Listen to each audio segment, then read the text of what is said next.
In this video, I will show you how to switch Microsoft account to local account on Windows 11. So click on Start, then Settings.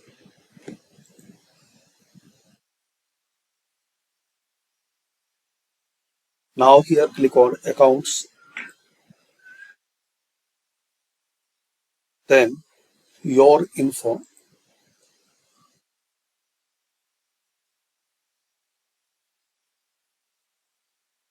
Here is the option Account Settings. Sign in with a local account instead. So you can switch to a local account. The contents of this PC are encrypted to protect your privacy. If this PC is lost or stolen, Windows automatically store your recovery key with your Microsoft account. So you can skip this step.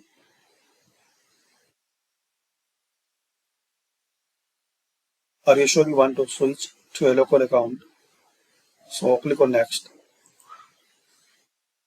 Thanks for watching. This is the method to switch to local account in Windows 11.